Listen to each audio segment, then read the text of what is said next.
So yeah, this is my Fortune Lady deck. And like I was stating earlier, this deck has a hard time with playing against hand traps. But I mean, the Nibiru just kills this deck overall. Like it hurts so much. But I did build like a little sneaky tech into this deck to make it better.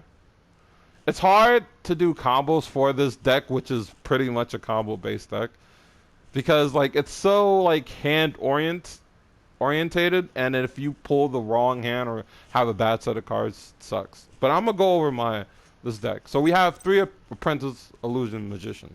This card is probably not like, this card is a good card, and sometimes like you can go into your Fortune Lady every with just this, an Effect Veiler, or this, and pass. Like, that's good. If you can get your boss monster that keeps recurring itself and banishing cards off the field, like, why wouldn't you play 3 of this card? I've seen people play 2.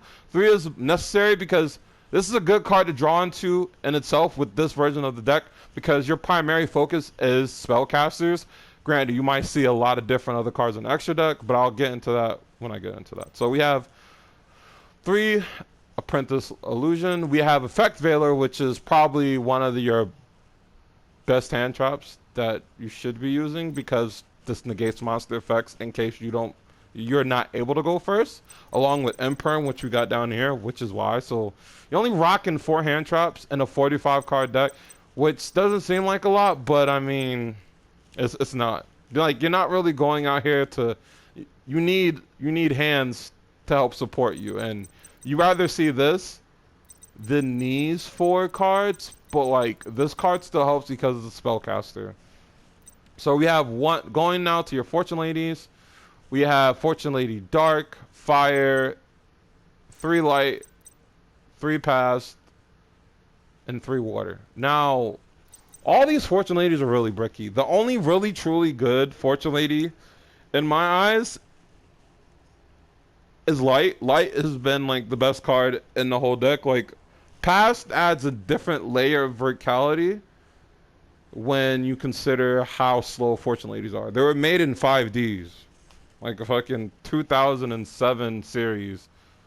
Like, this deck hasn't gotten an upgrade since, well, this deck recently got Past and a bunch of other cards that I'll explain. With like, I think it was called Savage Strike, not Savage Strike.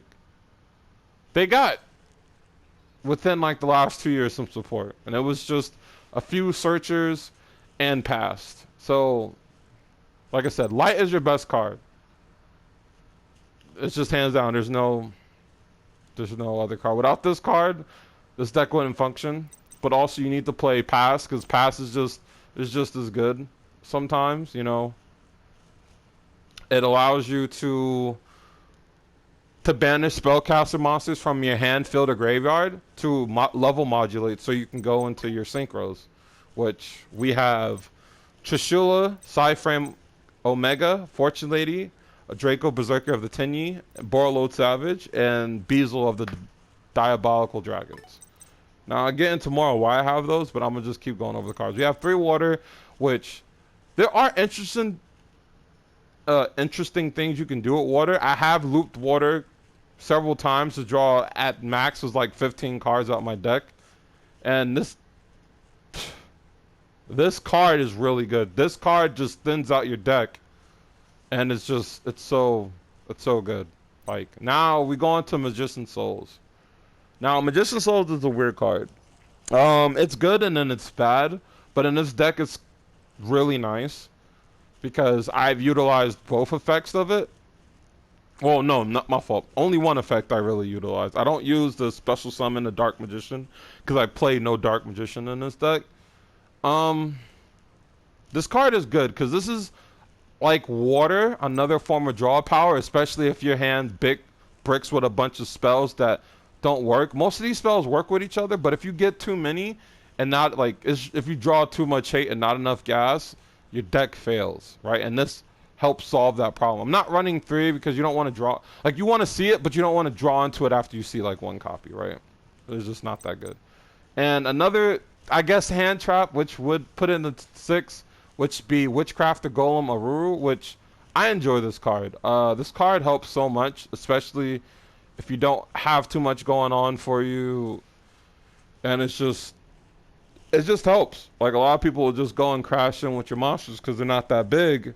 You could bounce their monster back, and then you summon the monster, and then wow, they lost their monster. It can bounce any monster.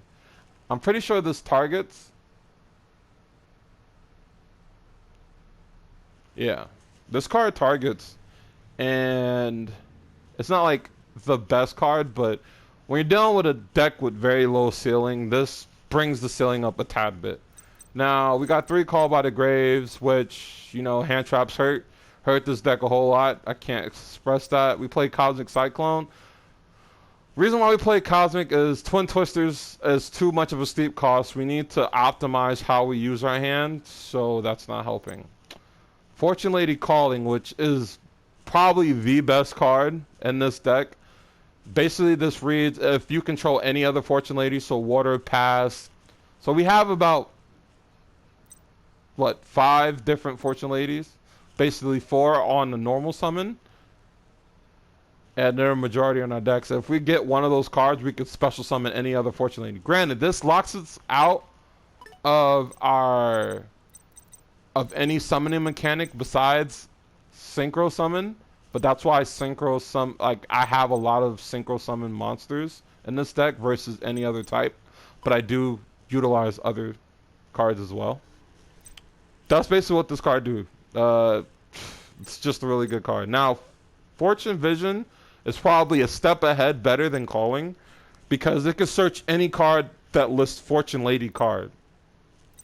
So this searches out every Fortune Lady card. Every Fortune Lady card, including Calling itself. And it has a niche effect where if your opponent... So if a card will leave your field, you don't take a effect damage by your opponent. And if your opponent card is banished, you don't take the next battle damage you would take at 0, right? And another reason why I kept the field spell in this deck. Also, Fortune's Future. This card, I used to play more of this card, but this card is really not good. I play 1 because sometimes you might draw into it when you abuse Fortune Lady Water and Magician Souls, and you'll banish cards, and this is another way to replenish your graveyard or to put stuff back for other cards. This, which I still think is like one of the best field spells. Well, one of the best field spells for a deck of this type, right? This literally banishes a normal summon. Basically, this reads, each time a monster is normal summon on you or your opponent's field, you banish it for the turn. And during your next standby phase, the player who controlled that monster returns to the field in face-up attack position. This card is so good, right? Because not only does it stop, like, they might summon and get an effect, but they won't have that monster for link material. And I see a lot of people cut this card, but this card is integral to how you play. Like, if you have this and Lady, you could still play. And if you have a Calling or a Vision, you can still play. While your opponent might need that one normal summon to kick off. They'll have to destroy this card just so they can play. So you already take 1 card out of their hand just to stop this card. And you run in 2. And you run in Terraform. You don't want to run 3. This is bricky. You want to see it depending on your hand. This is a card that will hurt your opponent if they rely on the normal summon, but if they're like super special summon heavy, if you can stop their special summon, if you can remove their special summon or hurt it, it's just as good. But this literally is just fucking nuts, man. Like, I'm not gonna lie. I've killed people who can't normal summon. Most of the time people will set cards, and when they set cards, you have this next card, Instant Fusion. Like, Instant Fusion is so good. Like, I know in the game right now, like in the actual TCG, you can't play more than 1 of this card, but in here you can play up to 3. But I chose 2 because I'm literally only using it for Millennium Eyes Restrict or 1,000 Eyes Restrict, which goes in pair how this card pairs off so well with Instant Fusion. Which, if you have this card, you go first, you set up a board. It's not going to be an amazing board, it's just going to be a little anti-stun board, like very little. And you have this card, you can special summon 1,000 Eyes Restrict. And 1,000 Eye Restrict can take monsters that are face down or face up. So you get knowledge on what they're playing, even if they're trying to slow bait you. And then they'll have to react to this, right? They'll have to react to the effect of Thousand Eyes. So if at minimum this card baits a negate or some kind of interaction from your opponent. The same with Future Visions, which you have a lot of cards that will bait interactions with your opponent, and that's why this deck is so good in my opinion. Like, I have one online in this with this deck. It's like I'll say 60-40. And the reason for why I win like 60% of the time with this deck, a lot of people play random decks. A lot of people just play like 60 card nonsense. But like, people don't expect Fortune Ladies to have this much gas. And the reason why I'm not playing a 40 card, because I just couldn't fit everything into a 40 card list. I'm of the mindset, if you can put like 40 card decks that are smooth or nice, they're fit and firm, but you shouldn't limit yourself by 40 cards. There's a reason why they got 60. If you feel like your card could just be better by adding a few more or a couple more cards, add it. Who says you have to limit yourself to 40 cards? And that's the thing with deck building. It's all personal, and you can always edit it to how you like. Now, another spicy tech, which is Magicalized Fusion, which downright is probably the best card that people don't think to ever play in this deck, right? So I can go off with 2 cards and make a really good card that blows up the whole board. And and it can't be Kaiju. And it's really nice, so I'll get into that. We typically use this card for Quintet Magician. And we have nothing but spellcasters in our whole entire deck. Hold on, one sec. Oh, fuck. No. Okay. So we have nothing but spellcasters in our whole entire deck. So this card just becomes phenomenal. And we also have another card in the extra deck that makes this real good. So we have 1 for 1, which sends 1 monster from your hand to the graveyard, which, literally use it, any extra card that you have access of, monsters. You can use this to pop out a pass if you need a pass, or a light if you need a light, or even an effect veil if you just need a quick summon. Quick synchro summon. Secret Village, I think playing any spellcaster deck and you don't have a lot of interruption, this card is really good because you can set a little mini lock board. You're not setting anything too abrasive, right? Like, you can make Appaloosa have an extra monster, or if you use, you're probably only going to set, like, realistically Fortune Lady every, and then this card, so it won't be like the greatest, but this still locks your opponent out of using spell cards. So many decks in this game use spell cards, it's not impossible to counter. Now, Spellbook of Knowledge is fine. I always use this sparingly. Like, this card has like a real good use. It has a double use. So like, it's good for Magician Souls after I already have a bunch of spell cards that I couldn't use or already use. Like Magician Souls actually syncs really well with Fortune Vision, because after I use this card effect, it's just sitting there. I can tribute this or a field spell, which is also really nice. I'm sorry for the interruption. And we can make like a really good card. So this literally triggers off my Fortune Lady Light. When I tribute it, I can special summon any Fortune Lady from my deck. So if they got a big monster, I can summon Fire. If I feel like I can beat over that card and do extra damage, I got Dark. If I need to draw more cards, I got Water. If I need to go into a single play, I got Pass. Like, it's just amazing. Terraforming, just the extra copy of every field spell that you own. Fortune Lady Rewind. I kept going back and forward on numbers for this card, but this card is really good. Like, Rewind is just amazing. I don't know how else to put this. Like, it's amazing, but it's bad in multiple sense. You can search this card, you don't need more than one.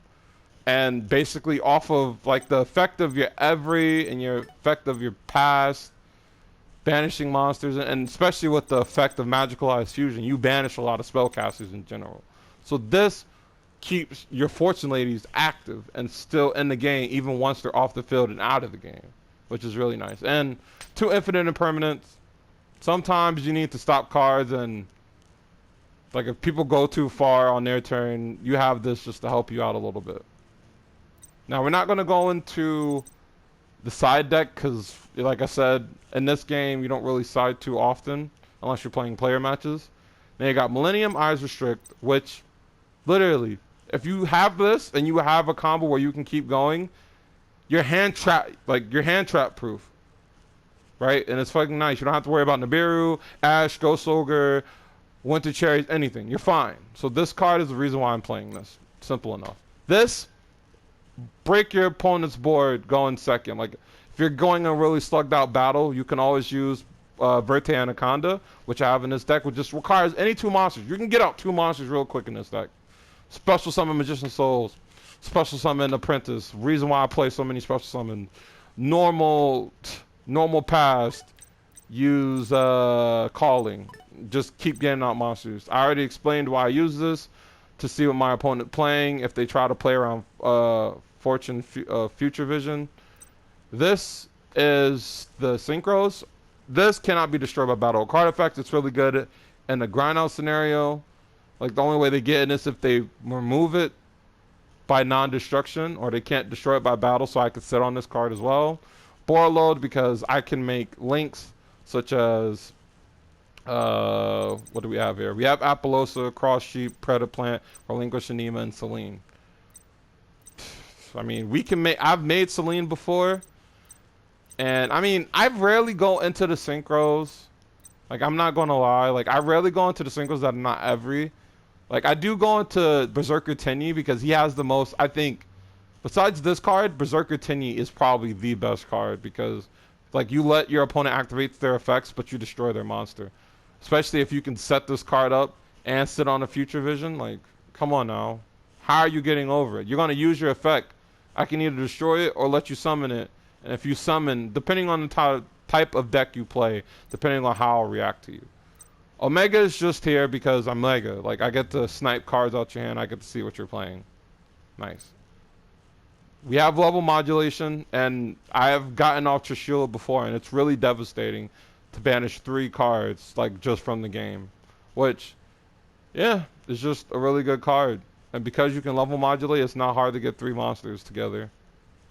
Now, Apollosa, you can go into Apollosa, but it's at a heavy extent cost. So, depending on your deck, you'll go into this. You won't go into it a lot unless you're really playing a really heavy deck that is just too much for you. Cross Sheep also helps, because if you go into Cross Sheep and you have Instant Fusion or Magicalized Fusion in your hand, you get a free draw too if you have Water. And especially since you're already going to Synchro Summon, you get a free draw too, and all your monsters gain 700 attack, which boosts up all your monsters. It's fucking phenomenal. Verte Anaconda, because we have Magicalized Fusion. You can even use Verte Anaconda for Instant Fusion if you so desired. And also, yeah, that's it. You can't really do too much after that. Relinquish Anema. So this card is really good because some people like to set up in the zones and not worry about them being zoning. And this card is fucking phenomenal. A level 1, we are rocking. Let me say this. We are rocking. How many level 1s? We got 4. Look, we got 2 here. We got 2 here. We got 3 here. We got 3. So we got 6 and 4. We got 10 level 1 monsters. So if they put it in the zone next to the link zone, it's automatically over. We can literally, and it's even better. We have Instant Fusion. Instant Fusion is a 1 card. It's a 2-for-1. We made it a 2-for-1. We Instant Fusion Thousand Eyes, a card that's not in the link monster zone. And then we take that card, and then we go into Anema and take another card that's face up on the field. How is that not a great deal? Like, Anema has won me so many games because people don't plan for it, and people just get rolled and steamrolled by it. And then at the end of the day, we can just link it off into a Verte Anaconda. We can link it off for a Cross Sheep. Fuck it, we can link it off for an Appaloosa. Fuck, we can even link it off for a Selene. Now, getting on into Selene. Selene is a good card. I go into it quite often if I want to overextend to try to put more cards in my hand to have enough cards to, like, disrupt my opponent. And we're not playing a lot of disruptions, but, you know, we get this card, draw Future Vision. We get this card and draw Secret Village. Get Cosmic Cyclone, Call by the Grave. We could stop a lot of hate. Especially, Call by the Grave is so good because it stops a lot of decks that keep recurring in the graveyard. So we can just banish them and don't have to worry about it. So, That's all I have. It's really hard to do like a combo video for this deck, but I do hope that like with any deck profile, you take something from it and you try to improve upon it on yourself. And thank you for watching this far. My words are jumbled. I'm a little bit tired and I'm about to go eat, and thank you for watching. And good one. Oh, also, before I end, if you could check me out on Twitch at ProphetProfanity at Twitch, or Prophet Exile here on YouTube, which I'll upload this deck profile. That'd be nice. Thank you, and bye.